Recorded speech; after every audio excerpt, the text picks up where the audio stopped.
É o seu podcast de empreendedorismo, meu filho. Fala galera, beleza? Tudo bem com vocês? Começando mais um episódio do IA Podcast, o seu podcast de marketing, empreendedorismo e audiovisual. E hoje nós vamos falar sobre alimentos saudáveis, sobre vida saudável, com ela, Grace Kelly, uma amiga, parceira, nutricionista e empreendedora. Muito prazer, Grace. Olá, Victor. O prazer é todo meu de estar aqui hoje. Realmente estou muito feliz de poder participar do seu podcast, que tenho visto que está crescendo cada vez mais. Muito legal. É bom ter pessoas igual você aqui que sabe mesmo dessa vida do empreendedorismo, né? Que está aí há quanto tempo já empreendendo, Grace? Já tem 5 anos que eu estou em consultório. Bastante. Já deu para passar uns apertos. Já, normal, né? É. Empreendedor, acho que o que não falta na vida do empreendedor é boleto para pagar e apertos, né? Todo dia 5 ou dia 20 é um aperto diferente, mas é normal. E eu tô feliz que você tá aqui, né? Porque você é uma profissional incrível, te acompanha há muito tempo, admiro o seu trabalho. E te conheço há muito tempo também, né? Então, é bem legal ver essa trajetória, assim, tudo que você fez. Mas me conta um pouquinho, o que você estudou, quais são as suas especializações. Tá. Bom, prazer realmente, mais uma vez, é todo meu de estar aqui com você, né? A gente se conhece há muito tempo, desde a época do ensino médio. E aí eu fui para Minas para fazer graduação em nutrição. Eu já tinha feito curso técnico aqui em São Paulo, em nutrição também. E lá eu me formei. Depois, logo em seguida, eu fiz uma especialização em nutrição, metabolismo e fisiologia do exercício na USP. E agora eu estou mais focada na área de nutrição comportamental, porque é um público que eu atendo bastante no meu consultório. São mulheres querendo emagrecer e com uma incidência muito grande de compulsão alimentar, né? Sim. No entanto, até durante a faculdade eu desenvolvi diversos trabalhos nessa área. Ganhei uma premiação num congresso aqui em São Paulo. Minha pesquisa saiu no Estadão de São Paulo, no Balanço Geral, dei entrevistas em rádio. Então, foi bem bacana, porque foi uma pesquisa mais voltada para uma parte que hoje em dia já está sendo mais pesquisado, mas na época não estava, que é correlacionar qual a influência dos nutricionistas no Instagram em relação a transtornos alimentares, né? Então, foi uma pesquisa inédita que ainda não tinha, foi bem legal. Sim. E aí, diante disso, eu comecei a me aprofundar e estudar cada vez mais o comportamento, né? Então, sempre faço cursos de psicologia, de TCC, que é a terapia cognitivo-comportamental. E agora eu estou fazendo uma outra especialização no HC, né? No Hospital das Clínicas aqui de São Paulo, no ambulatório de psiquiatria. Que legal. E aí, esse é realmente voltado para transtornos alimentares mesmo, né? Anorexia, bulimia, compulsão e dentre os outros que existem aí no DCM. Então, hoje você atende muitas pacientes que vêm com crises mesmo, talvez emocionais, que acabam relacionando a esse transtorno na alimentação, né? Tanto para falta de alimentação, quanto para aquela alimentação em excesso, é isso? Sim. E quais são os casos que geralmente chegam até você? Claro que se você puder abrir, né? Geralmente acontece mais de mulheres, grande parte tem mais de 30, 35 anos, que estão acima do peso, já passaram por diversas dietas restritas e não conseguem emagrecer, mesmo fazendo dietas altamente restritivas. É claro que a gente tem que considerar que o emagrecimento ele vai muito além de uma questão de déficit calórico, mas sim a gente tem que considerar questões hormonais, né, fisiológicas e também emocionais, que eu acredito que hoje, na minha prática clínica, é o que eu mais tenho visto com os meus pacientes, a dificuldade deles seguirem dieta por questões psíquicas, né? Emocionais em si.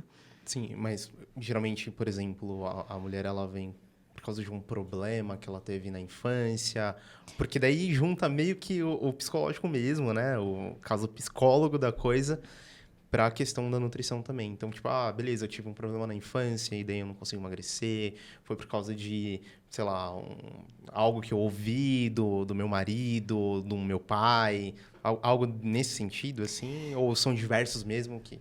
Sim, bom, isso vai realmente depender de cada caso, né? Em geral, as pessoas não têm a consciência do que pode ter ocasionado o seu ganho de peso, Sim. tá? E aí, como que eu fico sabendo isso? Conforme eu vou criando um vínculo com o meu paciente, nem sempre na primeira consulta eu consigo saber. Como eu tenho uma consulta que é mais de escutativa, então eu consigo, às vezes, ter um aprofundamento muito maior, geralmente na primeira sessão. Mas, às vezes, o paciente não se sente tão confortável de ir conversando sobre a vida pessoal dele, né, logo de início, assim, que me conhece. Mas, quando o paciente ele já vem mais inconsciente da causa dele estar acima do peso, desde que seja realmente por um fator psicológico, porque, como eu disse, pode ser só por uma questão hormonal, e aí isso tem que realmente ser identificado. Quando esse paciente chega, e aí eu vou conseguindo conversar com ele e esmiuçar isso nas consultas recorrentes, aí sim, quais são geralmente as principais causas? De verdade, a principal delas é oriundas da infância. Traumas de, às vezes, questões de abuso ou questões de mães que brigam, que fazem invalidações sobre o potencial da pessoa conseguir conquistar alguma coisa ou de ela realmente ser quem ela é. Ou até mesmo, e aí essa criança vai crescendo, né? Ou até mesmo bullying na infância, na escola, né? Isso também pode acontecer. E aí, uma vez que essa criança tem dificuldade de emagrecer na infância, porque ela está comendo muito por questões emocionais, geralmente isso acaba sendo carregado para o resto da vida adulta, né? E o que é um problema, porque na infância, nem sempre os pais têm a consciência do quanto isso pode ser prejudicial no futuro. E eu ouço muito mesmo pessoas falando que minha mãe ficava falando do meu peso, que eu tinha que emagrecer, porque que eu comia tanto, né? E que me levava para nutricionistas, ou que simplesmente, né, só ficava criticando. E isso a pessoa vai levando com ela para o resto da vida. Só que a gente tem que considerar que a mulher, principalmente, né, na adolescência, quando ela começa a passar por uma fase da transição hormonal dela, saindo da infância e já para a puberdade, ela tem um acúmulo de gordura maior, até como uma forma de reserva de energia para ela dar um pequeno estirão de crescimento. O homem tem isso muito mais... acontece de forma um pouco mais eficiente, entre aspas, porque ele consegue depois recuperar esse peso, porque ele cresce muito mais. A mulher, infelizmente, não. E isso é uma questão fisiológica. Então, se a mãe não tem o conhecimento disso, ela então acha que a criança talvez esteja ganhando muito peso, começa a criticar, mas, na verdade, aquilo é uma questão fisiológica que pode estar acontecendo por um estirão de crescimento. Mas quando eu falo de fazer uma reserva, é pouca coisa. Não é uma criança realmente com muitas dobras, né, e circunferência muito grande. É um peso normal. Normal. Né? Só que algumas mães acham que já é muito, e isso pode gerar um transtorno de bulimia, anorexia nessa criança, né? Dela se restringir ao máximo ou ficar vomitando. Ou pode acontecer dela realmente comer muito mais por uma questão de, talvez, até enfrentamento. Ou ansiedade também, né? Ou ansiedade, né? Então, isso é uma das causas que pode acontecer. E na infância, né, também, um lado totalmente contrário seria mães que, para suprir uma ausência, levam doces e fast foods e comidas gordurosas para os seus filhos para suprir a ausência delas, tendo em vista que às vezes é uma mãe que trabalha o dia inteiro fora de casa, né? E qual que é o problema disso? Que é o que está acontecendo, tá? Cada vez mais. A criança ganha peso. E aí, isso vai sendo realmente ressoado pelo resto da vida da pessoa, né? Sim. Porque a gente tem memória fisiológica. Então, a partir do momento que você ganha muita gordura, você pode até emagrecer depois, mas o seu corpo vai ter aquela memória celular. E a probabilidade de você ganhar mais peso depois do que eu, por exemplo, com uma mesma alimentação, com um pouco mais de caloria, é muito maior. Sim. Né? E também, aí entra numa questão também psicológica que, se eu estou me sentindo sozinho, automaticamente o meu corpo me leva a comer, porque na infância, quando eu me sentia sozinho, quando minha mãe não estava ali, meu pai não estava ali, eu ganhava alimentos, então automaticamente eu vou me suprir com alimentos, né? Acaba se tornando um vício, né? A gente não percebe, mas é algo que liga uma coisa na outra, né? Isso é muito interessante e a nossa mente, ela é muito louca, né? Ela tem tanto o poder de fazer com que a gente acabe se autodestruindo, quanto também o contrário também é verdadeiro, né? Então isso é muito legal. E nesses casos, assim, eu acredito que talvez o resultado ele demore um pouco mais, né? Porque daí você precisa identificar o problema para você sanar ali a causa realmente. Então, por demorar um pouco mais, quais são as técnicas que você utiliza para você fazer a retenção desse público, por exemplo? É muito importante que a gente tenha uma boa fidelização do paciente, né? Em casos que a pessoa tenha compulsão alimentar, que ela tenha dificuldade de emagrecer por não conseguir seguir um plano alimentar, a gente precisa de um trabalho a longo prazo. É impossível fazer mudança de comportamento, de modo geral, não só na alimentação, mas financeira, de exercício, qualquer outra que seja, em apenas um mês. Né? Então, e para isso a gente precisa realmente de técnicas para serem aplicadas com o paciente. Mas antes de mais nada, né, uma coisa que eu acho importante falar é que tem que ter um trabalho multidisciplinar. Né? O nutricionista ele tem um papel muito importante nisso, sim, mas eu não trabalho sozinha. Eu preciso muito de um terapeuta, um psicólogo. Eu preciso, em alguns casos, de um psiquiatra. É importante, né? Às vezes a pessoa ela tem uma questão de... ela está tão acima do peso que é prejudicada a liberação dela de hormônios que dá a sensação de saciedade. E aí a gente precisa de talvez algum tipo de ansiolítico para que ela realmente diminua um pouco essa saciedade, porque senão ela não vai parar de comer, porque o centro de fome e saciedade dela está desregulado, sim, que é o hormônio da leptina que é liberado. Então, se a gente não faz essa associação com outros profissionais, fica realmente muito difícil. Mas aí vai entrar no ansiolítico, mas às vezes a pessoa não, ainda continua comendo, aí entra a minha parte de reeducação alimentar, e aí depois o psicólogo, que vai trabalhar as questões emocionais, o educador físico, que o exercício é crucial para liberar dopamina, para que a pessoa tenha a sensação também de prazer e felicidade de outras formas. Então, tem que ter um trabalho multidisciplinar, em primeiro lugar. Na parte da nutrição, né, que é a parte que eu mais atuo em consultório, então eu utilizo ferramentas com esse meu paciente para que ele realmente consiga lidar com a alimentação. Eu sempre digo que toda restrição gera compulsão. E isso tem vários artigos demonstrando, né? Então, para emagrecer, não basta você fazer déficit calórico. A gente tem que tratar essas questões emocionais. E uma vez que eu identifiquei junto com o paciente e agora ele tem consciência, ele vai tratar as questões emocionais dele na terapia e eu vou fazer um trabalho coadjuvante para tratar a sua parte da relação dele, do seu emocional com o alimento. Eu não vou tratar questões psíquicas, mas eu faço um trabalho de qual a sua relação com o alimento. Então, vamos tentar canalizar isso para outras questões, né? Como você acha, e aí eu ajudo ele nisso, né? Como você acha que você consegue canalizar suas emoções que não seja apenas comer? Sim. Né? E às vezes eu trago até algumas indagações mais pesadas, mais profundas, né? Igual o psicólogo faz. Ir lá não é tão fácil, é meio doído.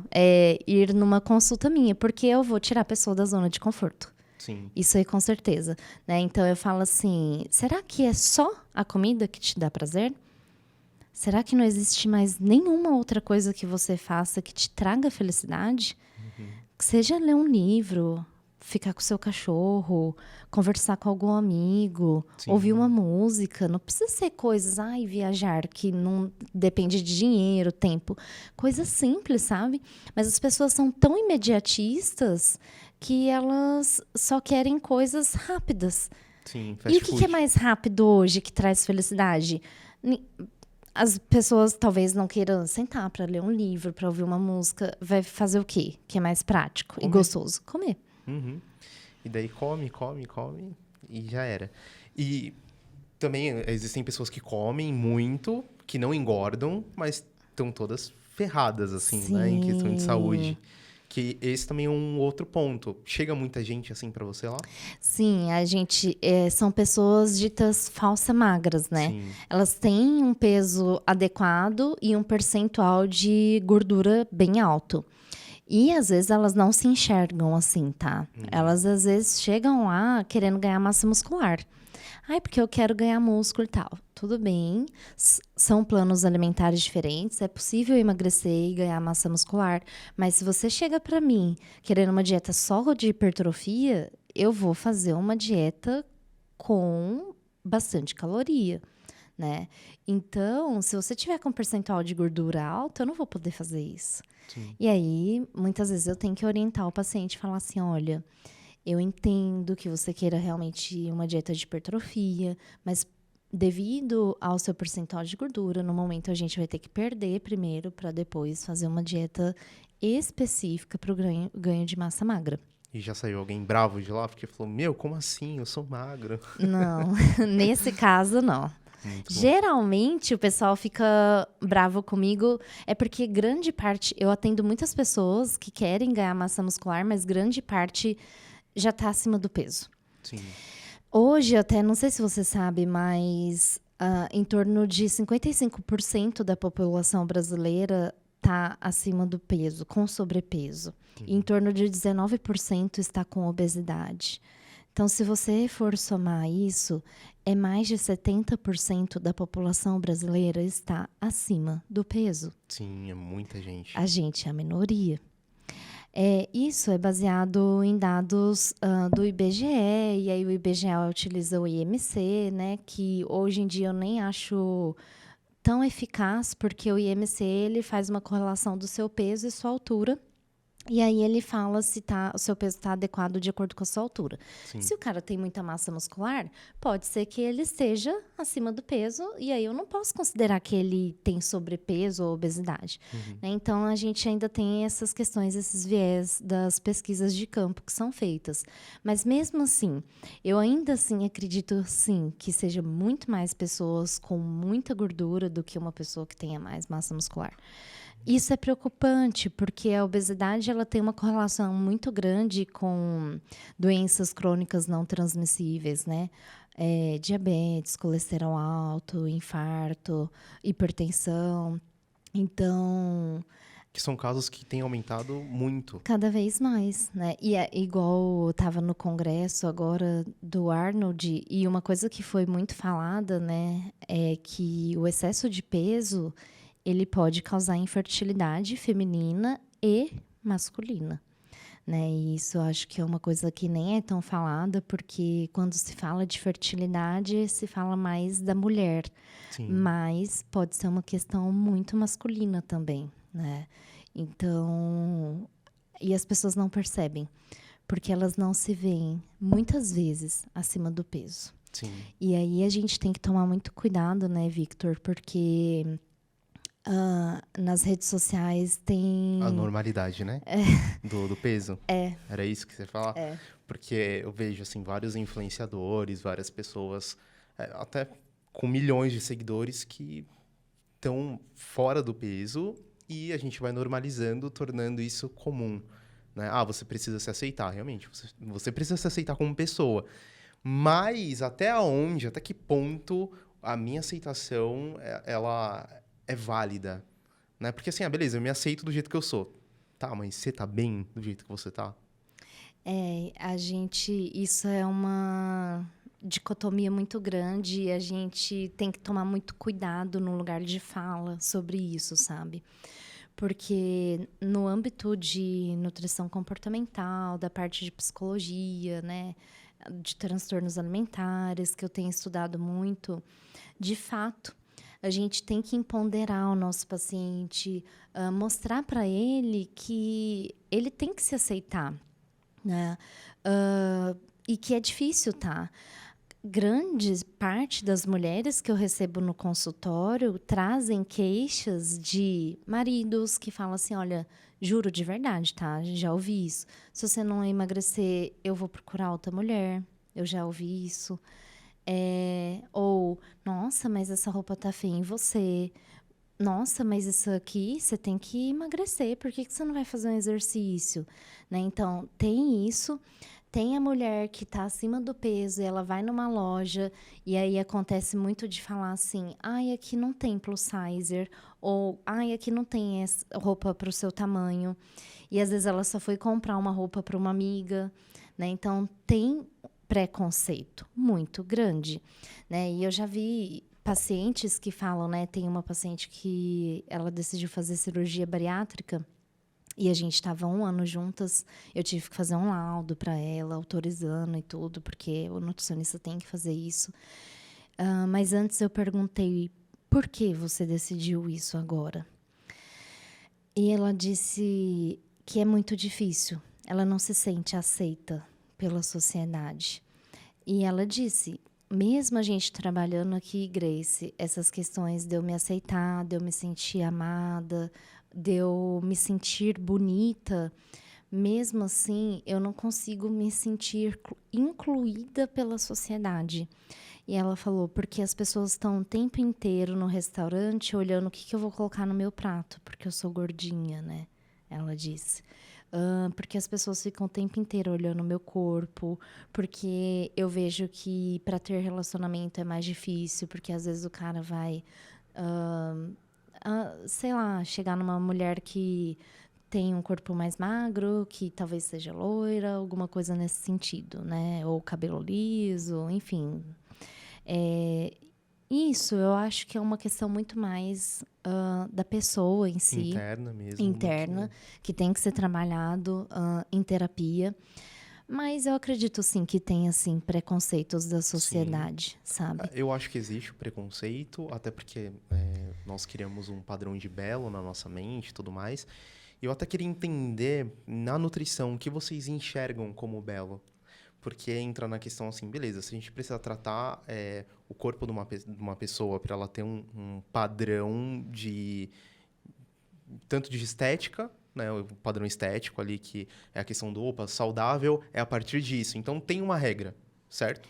Então, em relação a belo em si, eu sempre falo com as minhas pacientes o seguinte, eu vou chegar até onde você quiser, em questão de percentual de gordura, por exemplo. Desde que isso não afete a sua saúde, tá?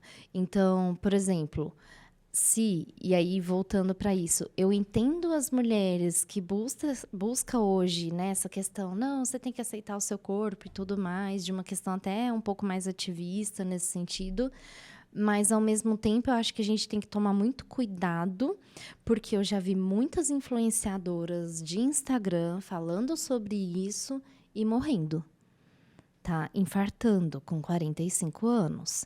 Então, a aceitação corporal é você saber que a minha estrutura óssea é mais fina que a sua. Então, e se a minha estrutura é mais fina que a sua, talvez você não vai ter um quadril do mesmo tamanho que o meu. Talvez as suas pernas serão mais grossas que a minha, mesmo se você perder peso. Mas, quando você se aceita, tá tudo bem. Só que o que é a não aceitação? É a mulher querer ter um corpo extremamente magro e fino. Sim. E que aí pode ir desde uma obesidade até uma anorexia, que a gente tem que tomar cuidado, né? Então, e aí nesse sentido a gente tem que tomar cuidado. E essas mulheres que, né, sempre falam muito sobre não, que obesidade está tudo bem, porque tem muitas pessoas magras que não são saudáveis e que de fato é verdade. Mas a longo prazo existem diversos artigos que demonstram que a gordura é inflamatória para o nosso corpo, tá? Então, em algum momento, pode ser que essa pessoa venha desenvolver algum problema de saúde.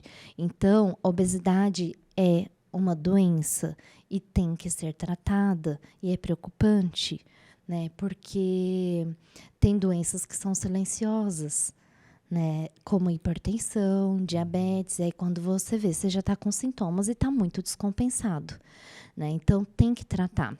E aí você perguntando, né, normalidade de estar bonito, isso é uma coisa relativa que vai da pessoa. Agora, de saudável, a gente pode levar em consideração o IMC ou o percentual de gordura, né, que tem uma faixa bacana em relação ao percentual de gordura, né, que pode ser, por exemplo, abaixo de 25% para uma mulher com até 40 anos.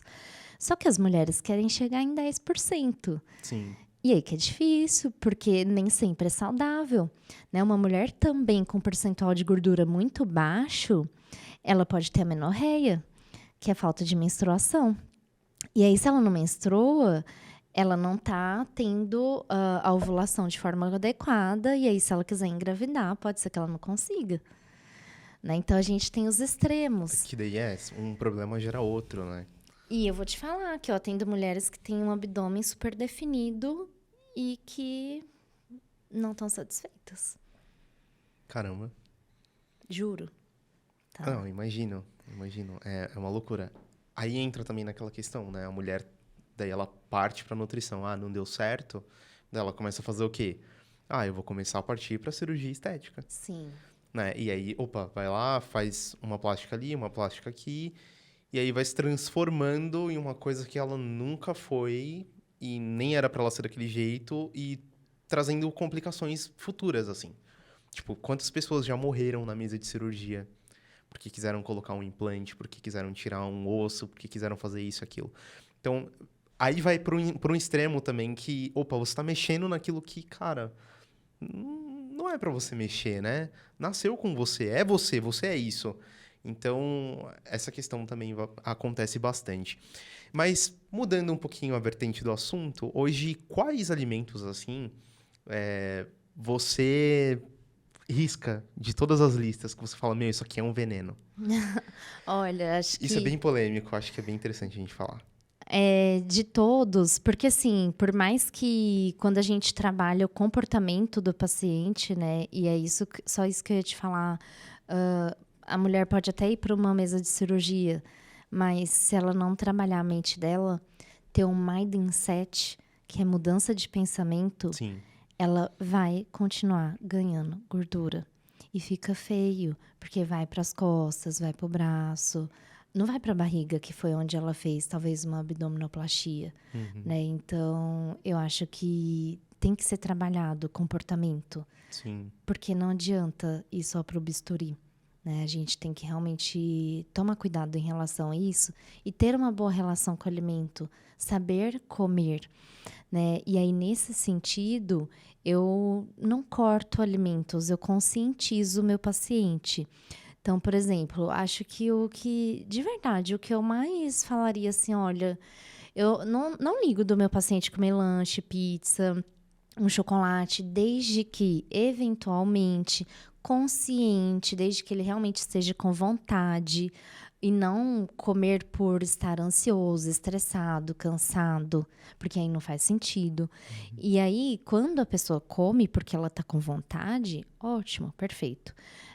Agora, fora isso, né, tem 2 alimentos que eu falo assim, olha, de verdade, isso não vale a pena mesmo. Né, que eu me lembre assim que seja mais recorrente das pessoas terem o consumo, seria o miojo. Tá? Muita gente come. E o refrigerante. Ai, mas é zero. Gente, tudo bem, mas primeiro, quem me garante que ali realmente não tem açúcar? Porque pela Anvisa, a indústria ela não é obrigada a discriminar o que tem em um composto por ser uma formulação secreta. Quem me garante? Ah, Grace, mas é uma empresa séria e tudo mais. Ok, então vamos para a parte de ingredientes. É pura química aquilo. Sim. Nem estraga, sabe? Então, Fica aí. fica Se anos. acontecer um apocalipse, o Tá refrigerante ali, vai o sobreviver. refrigerante. Então, acho que são alimentos... E no congresso que eu fui também foi muito falado que produtos industrializados, de modo geral, pode aumentar o ganho de peso, a infertilidade, atrapalha no rendimento de um treino. E, além disso, pode causar diversos problemas neurológicos. Tanto de memória, de cansaço mental, sabe? Vou parar de tomar refrigerante. Eu acho bom. Né? Então, acho que mais seria isso, sabe? E o resto é ter consciência mesmo. Porque as pessoas têm vontade, né? E tá tudo bem a gente poder comer uma pizza. A pergunta é, você faz exercício na maior parte do tempo? Você come pelo menos 3 frutas por dia, que é a recomendação da OMS? O mínimo você está fazendo? Está tomando água? Ah, então, ok, você fazer uma refeição livre. Porque isso é uma coisa que eu falo muito também com os meus pacientes, Victor. A pessoa, você não põe dia do lixo? Não. Alimento não é um lixo, né? Comer vai muito além do alimento. Comer é um ato político e social. Sim. Por que político? Porque está tendo uma guerra em outro país. O que as pessoas estão preocupadas? O alimento que vai deixar de ser produzido lá e vai ficar mais caro aqui. E o que as pessoas vão comer lá? Porque uma das ações que eles fazem em um momento de guerra é cortar a distribuição de alimento. Porque se a pessoa não morrer por uma bomba, ela morre de fome. Sim. Comer é um ato político. A nossa economia gira praticamente em torno da comida, do agro. Principalmente no Brasil, né? Principalmente no Brasil, né? E comer é um ato social. As pessoas comem ao redor de uma mesa, né? Você provavelmente deve ter algum alimento de infância que você vai lembrar da sua mãe. Sim. Um bolo, um ovo de Páscoa, ou uma torta salgada, alguma coisa você vai lembrar da sua infância. Sim. Tem alguma? Tem várias, na verdade. Bolo de cenoura, principalmente. Minha mãe sempre fazia, Então, e aí, comer é um ato social, né? A gente não come por comer. Alguém te chama para comemorar um aniversário na academia? Não. Te chama pra quê? Bom, porque eu não ia. E olha que eu tô malhando agora, hein? Então. Tô malhando, mas eu não iria. Te chamam pra quê? Pra comer. Pra comer. Vamos numa hamburgueria, num restaurante X, Y. Vamos comemorar Comer um bolo. numa padaria. Qualquer outro lugar, mas sempre tem comida, né? E o nome já diz. Comer, morar. Porque a comida se faz morada em nossas vidas. Depois de trabalhar e estudar, o que as pessoas mais fazem ao longo do dia? Come.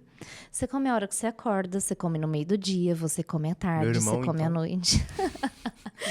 Você come o dia inteiro. Sim. Mas vai chegar uma época da sua vida que você vai estar super bem e você não vai precisar trabalhar tanto, estudar tanto. Eu recebo. Mas você não vai parar de comer. Então, não dá para ficar brigando com o alimento o tempo inteiro. Sim. É ele que te nutre. É ele que te dá energia para fazer as coisas no dia a dia. É verdade. Por isso que a gente tem que ser bem seletivo, né? Sim, né? E é isso. E não dá para ficar brigando com o seu corpo o tempo inteiro. Porque é ele que te carrega. O seu corpo é a sua morada, que habita a sua alma. E como você tem cuidado da sua casa, do seu templo? Não só de alimentos, mas de pensamentos também. Você tem se nutrido de coisas boas? Sim. Isso é um questionamento que eu sempre faço, sabe? Então, eu acho muito importante, né? De fato, a gente cuidar do nosso corpo espírito também, né? E muitas pessoas que às vezes buscam no alimento um comfort food, uma forma de talvez ter um conforto de suas emoções, de estresse, ansiedade, depressão.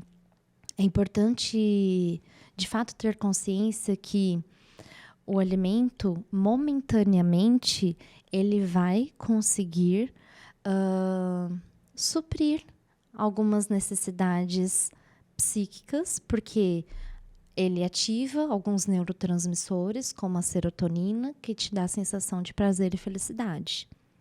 Mas é momentâneo. Não vai solucionar os seus problemas. Dura pouco, né? E se os seus problemas não têm solução, Victor, aprende a lidar com eles. E eu digo, não utilize o alimento como válvula de escape. Sabe por quê? Não vai resolver. Fome na alma, não há comida que acalma. E aí eu sempre pergunto isso para o meu paciente, em uma das atividades que eu faço, que é, né, você até tinha perguntado, eu aplico uma atividade que eu trago um doce, eu faço várias reflexões com essa pessoa e uma delas é essa. E aí eu pergunto, você tem fome de quê? O que você busca suprir com a comida que você sempre está comendo o tempo inteiro? O que seu corpo está te pedindo, na verdade, que você não está escutando? Do que você tem fome? E não no sentido literário, né? Mas emocional. De uma palavra amiga, um abraço, ou Profundo. apenas um silêncio, um descanso.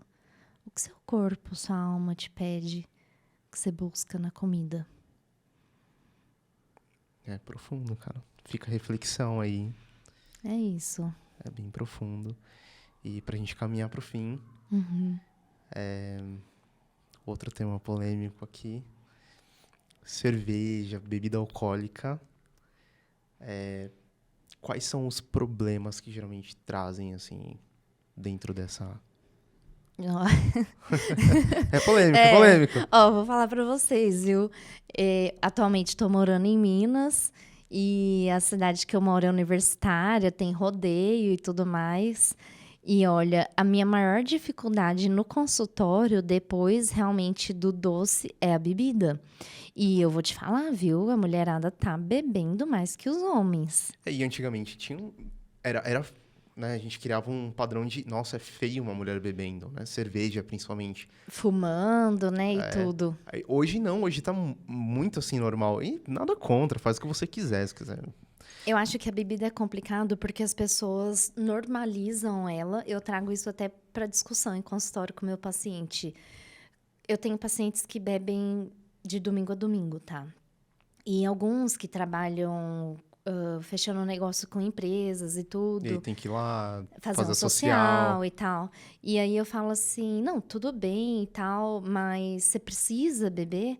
Não, porque é importante e tal. E aí teve um que uma vez até conversando com ele, eu falei assim, olha, vamos tomar cuidado, porque o álcool, ele age diretamente em neurotransmissores que causam dependência.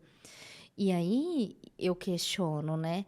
O que seria alcoolismo para você? Ser uma pessoa alcoólatra? E aí gerou uma discussão bem forte, eu e esse paciente, no bom sentido, né? E ele disse, não, o alcoolismo seria o tal ponto de eu não conseguir desempenhar as minhas atividades se eu não beber alguma coisa. Ok, eu concordo, mas se você faz isso todos os dias, em algum momento o seu corpo vai se adaptar com esse estímulo e ele vai te pedir mais. E aí as pessoas normalizam. Por quê? Diferentemente de outras drogas, né? Que eu não preciso ficar citando e tal. Sim, que são proibidas. Que são proibidas. Porque o álcool é uma coisa social. Porque tá tudo bem, vamos sair para fazer um happy hour. Nada contra também, né? Como Sim. você disse. Eu só acho que as pessoas têm que tomar consciência, porque eu tenho pacientes mulheres que tomavam 2 latinhas de cerveja todos os dias. Rapaz. Mas por quê? Para dar uma relaxada. E aí, às vezes, a mulher não tá tendo uma compulsão por alimento, mas ela tá suprindo aquele cansaço ou estresse no álcool. E até que ponto alguma dependência essa pessoa tá gerando, né? Por coisas que vai fazer efeitos deletérios para a saúde. Né? Lá no congresso foi muito falado sobre o efeito do álcool. Teve um estudo sobre crossfit, que diminuía o desempenho das pessoas que fazem crossfit e fazem consumo de álcool no final de semana. Sim. Né? Então, uma pessoa que é atleta mesmo, ela dificilmente faz o consumo de álcool com frequência, porque isso diminui o seu desempenho. E em termos de emagrecimento, as bebidas destiladas, elas talvez seriam um pouco menos deletérias do que a cerveja em si. Porque a cerveja ainda tem o carboidrato e o álcool, né? Mas ainda assim, não que a gente tenha que normalizar. Eu acredito que tá tudo bem, né? Você fazer um consumo com seus amigos, mas realmente, socialmente, é uma vez por semana. Sim, e nem é natural, né? Essa é uma questão que eu falo muito. Beleza, vamos pegar lá o que é natural. O álcool nasce? Não, ele é formado, né, por uma fórmula química ali e tudo mais. Então, não é natural. Brota álcool daqui. É feito a partir da cana e tudo, Sim, mas tem a uma partir de fermentação. algo, mas tem a fermentação, é isso que eu tô falando. É uma Tipo, coisa não química, de fato. É químico, entendeu? E, no entanto, é uma droga lícita, né? Sim. Como se fosse. Porque pesado falar que o álcool é uma droga, mas a partir do momento que pode te causar uma dependência, se torna. Sim. Só que não é falado sobre isso porque é uma indústria que ganha muito dinheiro, né? Sim. E as pessoas gostam, elas se socializam e, tá tudo bem, é só uma cerveja. Mas se fosse um cigarro, nossa, ou alguma outra coisa, né? Então, não que eu esteja defendendo, não. É porque as pessoas, de fato, normalizam a bebida alcoólica. E tem que tomar cuidado. Para quem quer emagrecer, prejudica muito o processo do emagrecimento. Primeiro porque o álcool inflama e atrapalha as rotas metabólicas de perda de gordura corporal. Segundo, porque gera dependência. Né? E outra coisa, de verdade, você buscar na bebida ter algum conforto ou solucionar algum problema seu emocional ou pessoal, por favor, né? Vai para um psicólogo. Não dá. Grace, eu quero te agradecer. Foi top a entrevista, acho que foi muito bom. Tem muita informação importante aqui. Me emocionei várias vezes, porque eu acho que é isso. A comida ela vai muito além de uma dieta, ela vai muito além de tudo isso que a gente conversou aqui, realmente tem a questão psicológica, tem a questão de comportamento, e isso é muito legal a gente conscientizar as pessoas, né? Os nossos ouvintes, os nossos internautas, as pessoas que assistem o podcast, que ouvem o podcast. É muito legal a gente falar sobre isso, porque realmente desperta o interesse da gente começar a entender um pouquinho mais sobre nós como pessoas, né?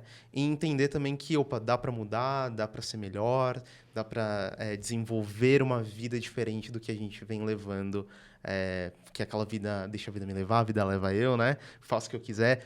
É muito diferente isso, né? Você faz Sem ser radical, né? Sem ser radical, não precisa ser radical. Você não precisa cortar as coisas. É só realmente ter consciência e diminuir a frequência, gente, que já ajuda muito. E se depois você continuar emagrecendo e parar, porque você só diminuiu, aí busca um profissional. Sim. Né?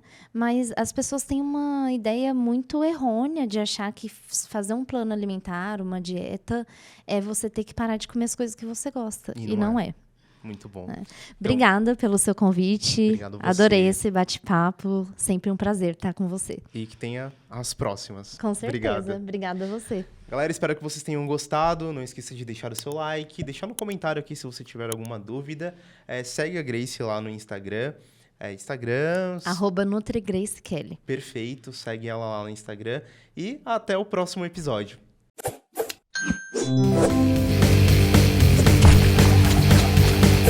É o seu podcast de empreendedorismo, meu filho.